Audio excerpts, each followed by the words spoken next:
Machines That Fail Us, a podcast by the Human Error Project at the University of St. Gallen about the human rights implications of AI, errors and failures, and our future with artificial intelligence.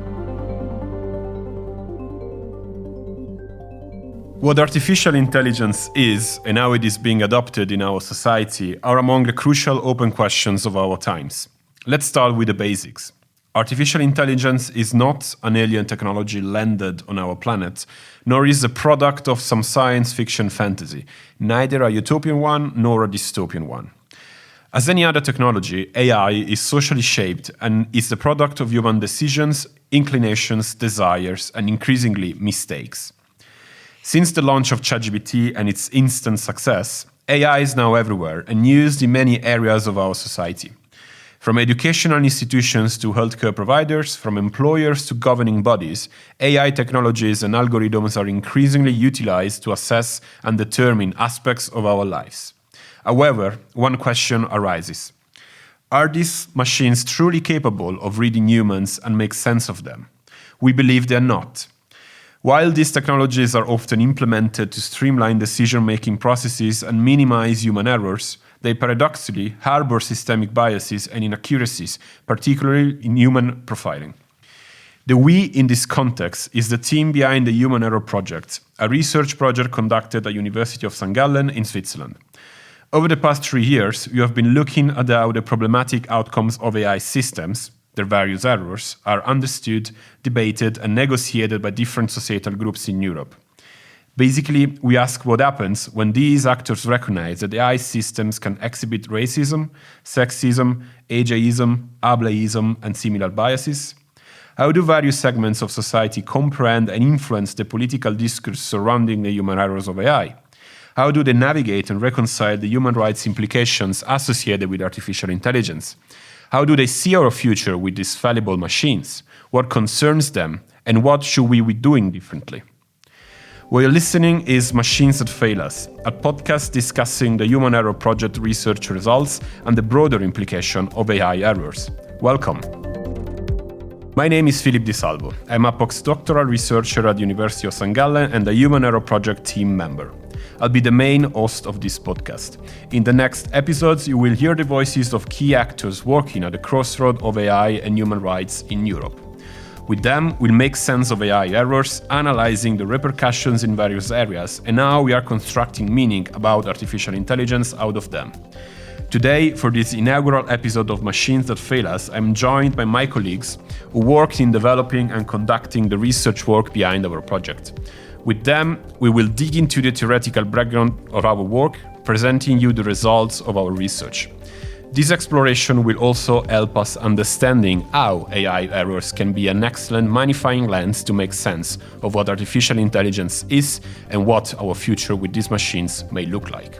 And I'm happy to introduce Veronica Barassi. She is an anthropologist and the chair of Media and Culture at the University of St. Gallen, and she is also the founder of the Human Error Project. So my first question for you, Veronica, will be, what led you to launch the Human Error Project in 2020? Thank you, Philip. I'm actually very grateful to be here after 3 years running this project and seeing how it's developed. The basic idea behind the Human Error Project was the understanding that our AI systems do make mistakes, especially when it comes to profiling humans, and they can lead to problematic outcomes. At the time, I was very much influenced by the work of critical scholars in data and AI studies like Kate Crawford or Meredith Broussard or Stefania Milan, who were talking about how discriminatory, at times biased, were our algorithmic technologies. According to this body of literature, there was evidence that AI always, in many cases, had an impact on society because it would profile individuals in sometimes wrongful or harmful ways. But as the latest book by Meredith Broussard has shown, these errors were not just glitches. They were not just something that we could fix with a technological solution. by changing few lines of the code. These errors were something different, something more profound. And in our research, we started to employ the umbrella term, the human error of AI, as a comprehensive framework to illustrate and make sense of all this fallacy when it came to profiling humans. And can you tell us something more about what do we mean with the human error of AI? Well, again, when you're working on the research, you often develop analytical and methodological tools to help you navigate the area. And for us, the human error of AI kind of included three dimensions of fallacy when it came to AI systems profiling humans. In the first place, it included reflections about bias. Again, the understanding that our AI systems are human-made, they are constructed in specific cultural contexts with specific structural ideas, and that many times they can be biased, especially towards underprivileged or underrepresented groups. So one element of the human error of AI, I think, is definitely this idea that our technologies are biased. Then there was a second element, which was the idea of inaccuracy. Often we profile human beings with our AI systems through the collection of data. Right? But this data is often taken out of context.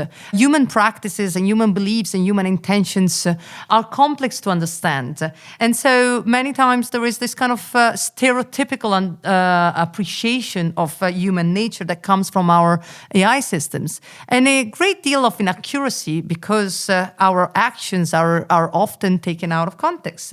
So the second dimension of the human error was definitely this idea of inaccuracy.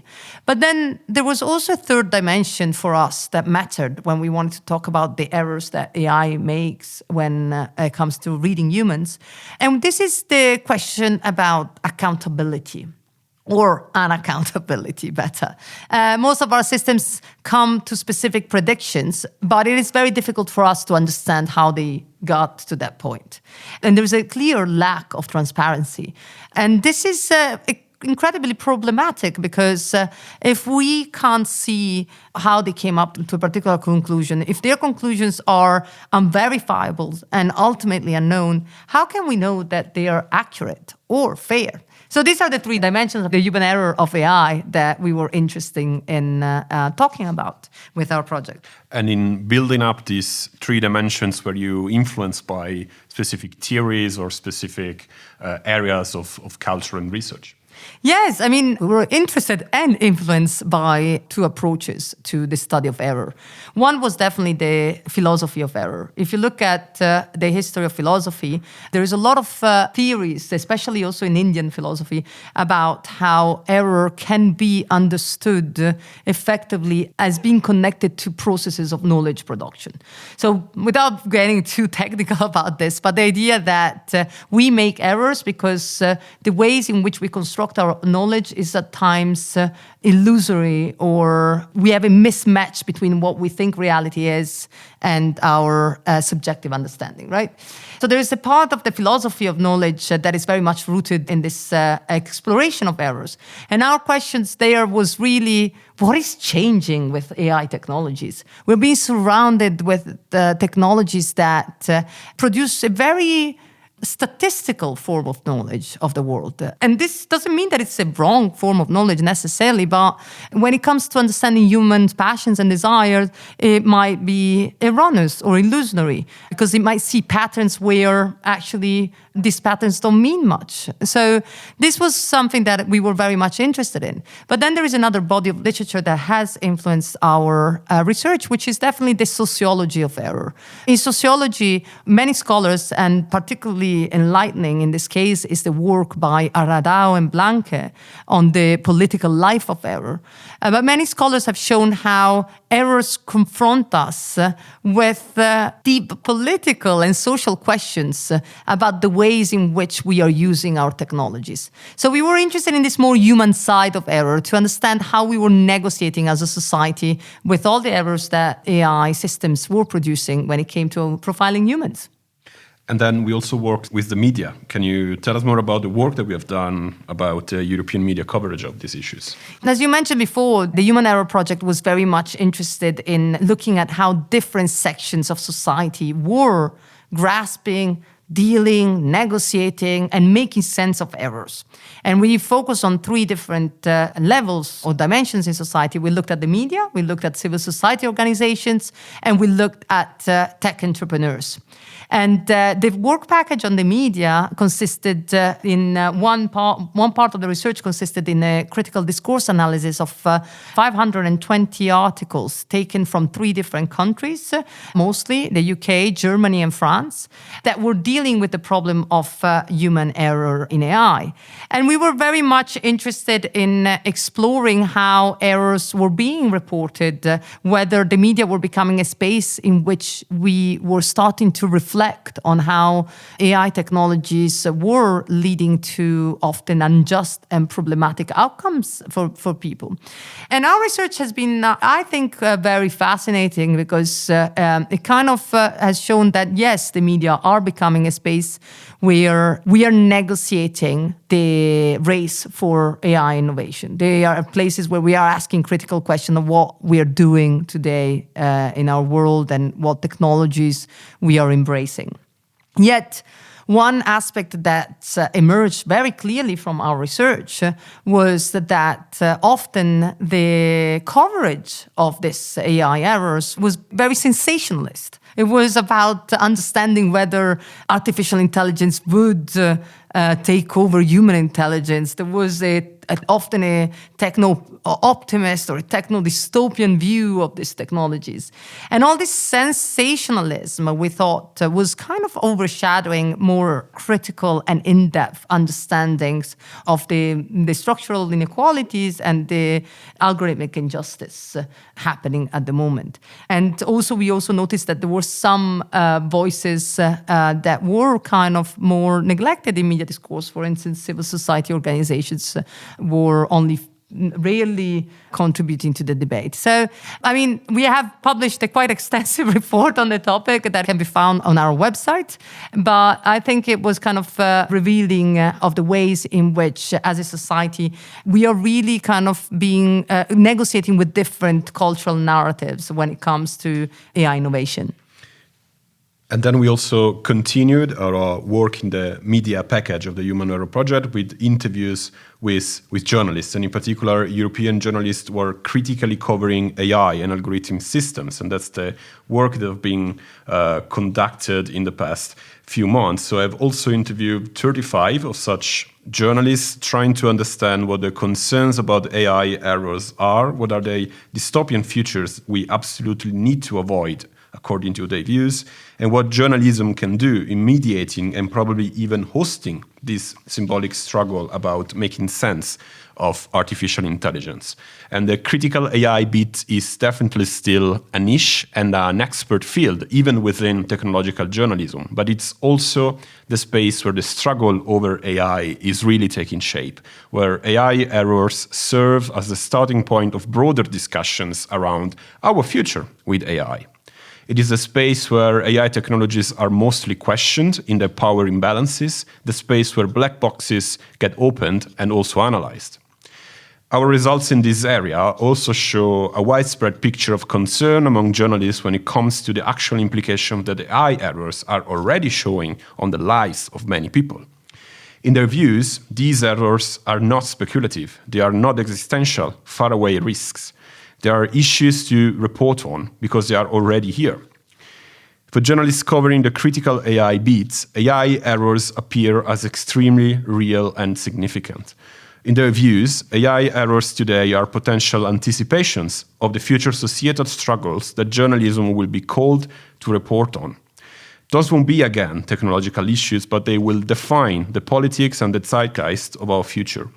That's why we need to make sure that the media plays this crucial part in this negotiation by not falling for hype, moral panic, or cheap enthusiasm. And when it comes to define the perimeter of AI in society, that's precisely the work of the civil society organizations who are working in this area. And let me introduce our next guest today, which is Antje Scharenberg. She's also a postdoctoral researcher and an activist ethnographer working with a focus on transnational social movements. And when it comes to the human error projects, just particularly working on studying the civil society organizations involved with AI error. So Antje, could you say something about how you worked on these groups of organizations and individuals? Sure. Hi, Philip, and thanks so much for having me. Really excited to be here. As you said, I've been working primarily on the civil society part of this project, and you also mentioned I've been working on civil society for many years, but I think here in this context, it's particularly noteworthy and it's particularly important to look at civil society organizations. And that's because civil society actors are often the ones who actually bring issues around AI error to the fore, who are increasing awareness about algorithmic injustice. And that's not just with public audiences, but also with policymakers, with the media, which you mentioned as well already. So civil society was an important part of our project. And what we wanted to understand here really was three things. So our first question was, what are the most pressing issues when it comes to AI errors from the perspective of these actors? But also, how do they make sense, actually, of AI errors? How do they negotiate what AI errors are and what they mean? And then, of course, how do they fight back? What kind of campaigns are there? What kind of forms of fighting for algorithmic justice? Getting quite practical there as well in terms of how these can be fought and resisted. Actually, if listeners want to read more on this, we have just recently published a report, which is titled Civil Society's Struggle Against Algorithmic Injustices in Europe. And in this report, we summarize our findings from two methods which we used. The first one was an organizational mapping exercise. So here we looked at the websites of key digital rights organizations in Europe. And we did a textual analysis, again, to try and find out and get a sense of who are some of the key actors, what is their mission, and how are they fighting algorithmic injustices in Europe. And then we followed up on it with a second method, which was interviews, like the journalist interviews that you did. We interviewed 35 civil society actors in Europe. And what we found is that in some countries, there is a really active landscape of people working on these issues. So particularly in Germany, Italy, and the UK, we found a lot of organizations working on not just AI errors, but digital rights more generally, issues of surveillance and privacy. But despite there being an imbalance, we actually can say that there is pretty much in every European member state at least one organization or group, some more established, some more grassroots, working on some of these issues.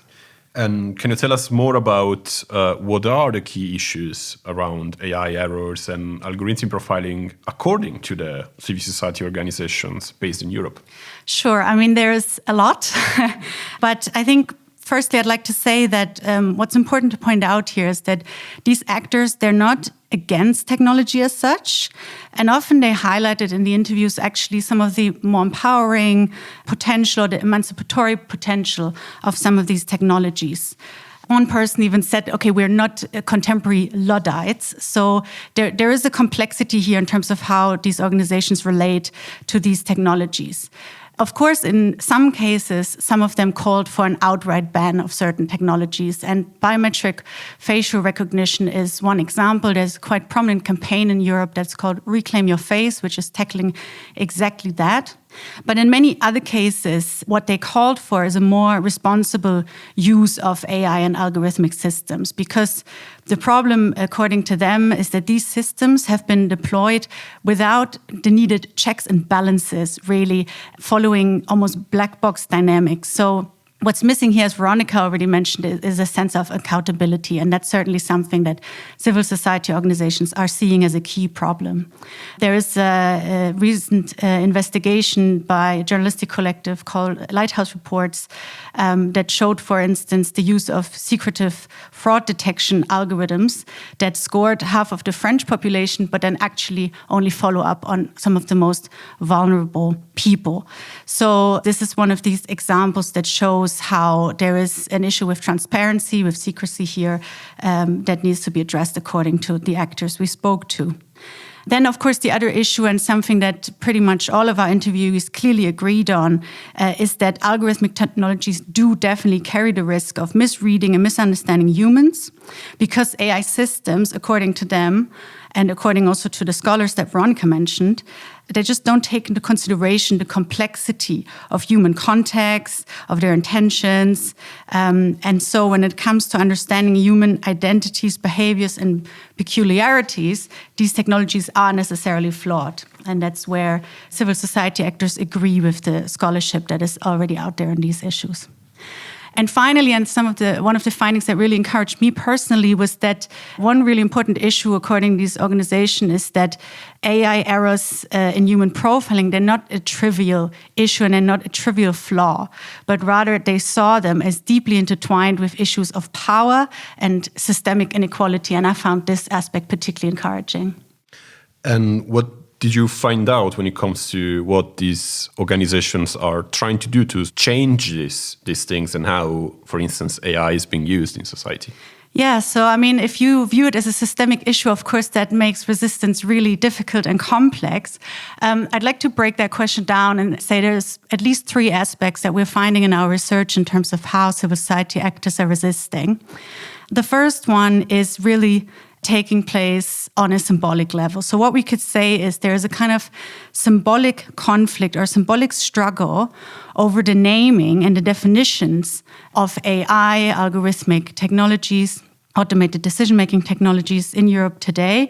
Again, you and Veronica already spoke about our media analysis that we did. So we see there that often these discussions are being hyped in the media. What this means for civil society actors is that they have to fight for how we even name the issues, how we even call the technologies at stake, because that matters for how we understand them. So do we think they are trustworthy? Do we think they are objective? But it also matters for how we can resist them. So one really good example of this, I think, is that a lot of people we spoke with were hesitant to speak of even AI in some cases, but certainly of AI ethics. And that was because they felt that that was actually misrepresenting what these technologies can do. It actually overestimated in some cases what AI technologies today are capable of. And so they used other words. They described these technologies as sometimes almost mockingly advanced statistics, or they used more accurate terms like automated decision-making, or abbreviated as ADM systems, which points to what is actually going on. So a decision is being automated rather than a more obscure term like intelligence as an artificial intelligence, which can mean a lot of different things. So that's the symbolic part of the struggle. Of course, there's also a legal side to this struggle. Listeners will maybe be familiar with the recently passed AI Act that the European Union has put forward. There is certainly a lot of the civil society action directed towards regulation and influencing precisely such legislation, also implementing legislation and enforcing legislations. There's organizations that make use of, for example, the GDPR, which we had for some years now, but which is not always effective in practice. So there is definitely a legislative and a regulatory side to the struggle as well. But then thirdly, and this brings me back to my previous point, there's really this understanding that there's a connection here between the technology, but also between systemic issues. And here we see civil society putting that into practice by bringing together different parts of society and organizing campaigns that mobilize not only people working on technological issues, but also workers, students, feminists, people fighting for justice in other parts of life. And it is most effective resistance we found when it is doing precisely that, bringing different groups of people together in society to resist algorithmic injustices. Because, and I think this is the last thing I will say, in some, what we're seeing is that these insights really provided by civil society organization is that the struggle for algorithmic justice, it's really a struggle for power. It's a struggle for who gets to decide about whether, and if so, how AI systems are implemented in our society, and also how they are being accountable, as was previously mentioned. Thank you very much, Antje. And as anticipated, also our project also went into other direction. And as my next colleagues will now elaborate, our project also found that these questions are not only being asked by civil society and the media, but also by actors approaching them from a more practical perspective, developing, when possible, alternative technologies and different approaches to AI systems. And our next guest today in Machines That Fail Us is Rai Patra. She's a PhD student at the University of St. Gallen, again, where she's also involved in a chapter of the Human Error Project focusing on European tech entrepreneurs. In parallel, she's also working on her PhD dissertation that is based at an intersection of techno-colonialism, caste and health, and focuses on how caste and technoscience inform each other in the propagation of techno-colonial practices towards Dalits in India. Rai, welcome to the podcast, and tell us why, in your view, it is important to speak about the issues of AI errors and algorithmic profiling also in the views of tech entrepreneurs. Well, thank you, Philip, for the introduction and for having me here. And to answer your question, yes, I believe focusing on tech entrepreneurs is crucial if we really want to make sense of the debates around AI errors and algorithmic profiling. We believe that tech entrepreneurs can actually bring unique points of views from their field of practice and business, and they can share their experience from a really hands-on perspective. This is because to them, when it comes to debates around AI errors and how to overcome them, it's not only symbolical or political, but are also about addressing business strategies and design decisions. But of course, it was not possible for us to interview all tech entrepreneurs, and therefore we decided to direct our interests towards those entrepreneurs who are approaching the field of AI with somehow a critical perspective, or those who are trying to come up with alternative approaches, especially when it comes to the core technological issues at the basis of errors that we discussed so far. And is this like a big community? Was it hard for you to find these tech entrepreneurs in particular? Yes, Philip, we actually had our fair share of struggles in identifying critical tech entrepreneurs. For instance, we started our research by mapping potential entrepreneurs and businesses by looking at conferences, events, and media coverage dealing with ethical AI and alternative entrepreneurship in Europe. But then what we found in this initial stage of our research was that what is actually referred to as ethical AI is not really connected to human profiling, but rather it is about applying AI for good causes. For example, how AI can be used for reducing energy consumption or for designing agricultural technology.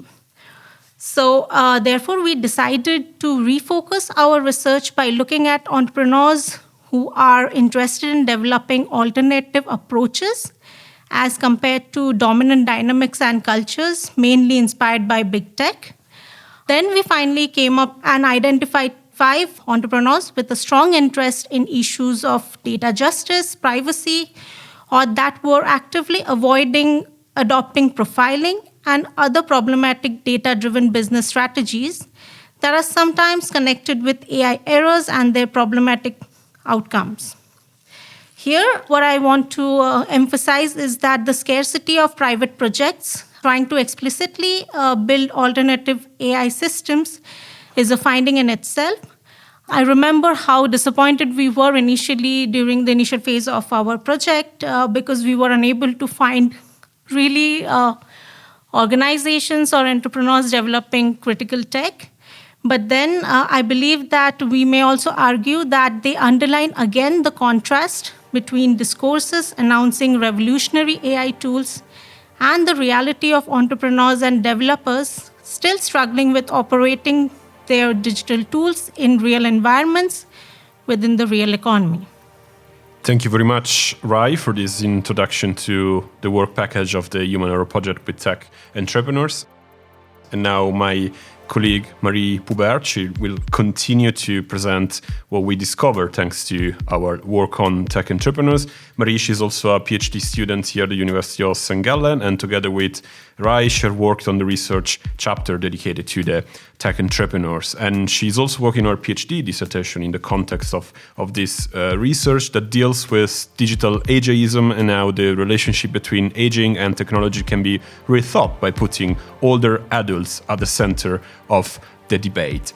So, Marie, Rai was mentioning some disappointment about finding tech entrepreneurs, but tell us more about what tech entrepreneurs said about issues of AI errors and algorithmic profiling. Thank you, Philip, and thank you for having me.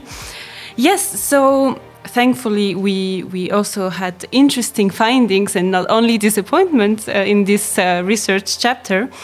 Maybe one of the first issues that tech entrepreneurs mentioned when we asked them to share their thoughts on AI errors was algorithmic prediction of human identity and behavior. It was really clear to them that human nature is inherently complex and uncertain, and therefore it cannot be effectively addressed by algorithmic profiling technologies or artificial intelligence. Some of these tech entrepreneurs actually rejected completely the idea that an algorithm could successfully identify or predict someone's identity or behavior. For example, I remember one of our interviewees saying that he felt that he was evolving every day and he would hate to be put in a box by an algorithm. So in this view, what really makes us human can't be fully captured by machines or algorithms. There were other tech entrepreneurs who instead mentioned how algorithmic technologies tend to distort human reality to favor their predictions. So that was an interesting discussion. Several of our interviewees explored how these technologies can reinforce users' conformist tendencies, essentially guiding them to adhere algorithmic predictions. So, for example, these predictions, they often rely on users' past experiences or online activities to construct realities. And according to them, this tendency can lead to users being nudged and manipulated into conforming to algorithmically mediated versions of themselves that differ from their actual reality. And this is very interesting, but you also mentioned that you selected entrepreneurs that are trying to do things differently than big tech, so building sort of alternative approaches to AI. Can you tell us more about these alternatives? So we came across tech entrepreneurs who are really actively seeking alternatives, and some would even explicitly say a European alternative to hegemonic approaches to tech development. One of these alternatives was the push for a privacy by design model. And it's a good example of how tech entrepreneurs are trying to explore a kind of gray zone of tech innovation, where technologies can be developed without compromising privacy or profiling individuals. For example, several of the projects developed by our interviewees seek to give back control of personal data to users with the aim of bypassing the centralized control and exploitation of large corporations. These tech entrepreneurs could also push for alternative approaches through specific principles and attitudes, like concepts that encourage going beyond the notion of data privacy and instead aiming for data sovereignty. There were also entrepreneurs who were directly developing and using algorithms to deliver their services. And it was interesting to hear how they negotiate with the possibility of errors that their algorithms might make. They pointed to a human-in-the-loop model as an alternative example of how humans and algorithms can work together and mitigate the risks of AI errors that usually arise with automation. In their views, the key is both to maintain human oversight of the service being facilitated by the algorithm, but also to acknowledge the fallibility of the algorithm. There should be no delusional expectations about how accurate and efficient the algorithms can be. So we're still finalizing the analysis, and maybe what we could say overall is that our discussions so far have raised more questions than answers. There is no consensus on what should really be done or how to move forward to develop more ethical AI-enabled technologies, assuming that you have already moved beyond all the rhetoric about AI for good that continues to occupy much of the public space. So for now, we could end with the one looming question: is it really possible to imagine a business capable of creating a different AI? So thank you very much, Rai and Marie, for sharing also the results about tech entrepreneurs that we gathered so far. But Veronica, I'm asking you, we tried to condense in almost half an hour, almost 3 hours of work. So I would like to ask you, what are the main takeaways from the Human Error Project at this stage? Yeah, 3 years of work. 3 years. That's a long time. Well, and it's... to me, it's been a wonderful experience, also a wonderful experience to work with the team. It's difficult to convey all the results in a short podcast, but I really think that the key takeaways was basically how we tried to answer the question, like how we are negotiating with this fallacy of our technologies when it comes to human profiling, and with the fact that increasingly more everywhere we go, we are constantly profiled by algorithms.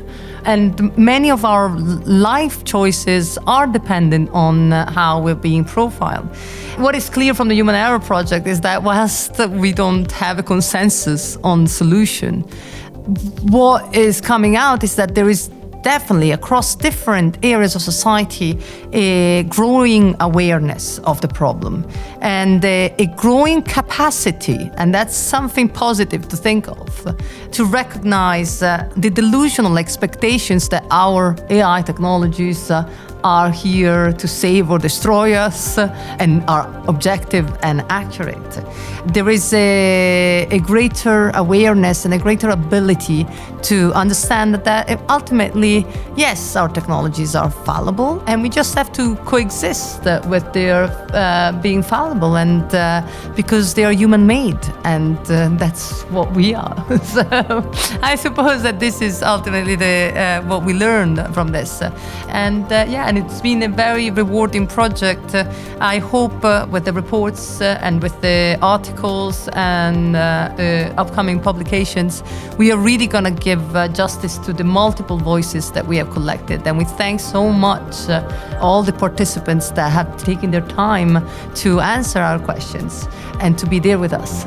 And I will simply add that the results offered by the Human Error Project clearly indicate that the negotiations about AI is still ongoing, especially in Europe. And so far we discussed about how different actors and civil society organizations in particular are still very much engaged in defining the space of AI in our society and our future. We may argue that we are still at the center of a struggle around artificial intelligence, a symbolic struggle that is currently being fought, and the outcome of it will also define the AI we will use and how we will use it. This is also why we actually decided to launch this podcast, to bring these insights and the voices of the people engaged in the struggle for algorithmic justice to the public, and hopefully contribute to improve the public discourse around issues of AI errors and artificial intelligence at large.